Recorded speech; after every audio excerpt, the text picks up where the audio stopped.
नमस्कार DD6 Odia channel को आपनको स्वागत। आज बालेश्वर जिल्लारू चिन्हट होइथिबा 15 जन कोरोना आक्रांतक संपर्क में अधिक तथ्य मिली। एमाने समस्ते भोगराई अंचलर एवं सेमाने एकाधिक अस्थायी संगरोध केन्द्र रहिथिबा नै उपजिल्लापाल नीलू महापात्र सूचना दैछन्ति। से आहुरी मध्य कहिछन्ति जे जिला प्रशासन और स्वास्थ्य विभाग टीम सेठारे पहुंची 15 कोरोना आक्रांतक कोविड हॉस्पिटल पठाइबा पई बंदोबस्त करुछन्ति।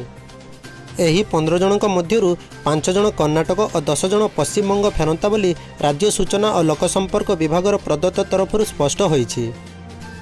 प्रिय भोगराईवासी को मोर एतिकी अनुरोध, दयाकोरी आपण माने टिके सावधानता अवलंबन करंतु और भिडियोटी को आपण मानक सांग मान पाखकु टिके शेयर करंतु। जदि भिडियोटी आपनको भल लागिथिबो तेबे दयाकोरी भिडियोटी को लाइक और शेयर करने सहित चैनल को सब्सक्राइब मध्य करिवे। धन्यवाद।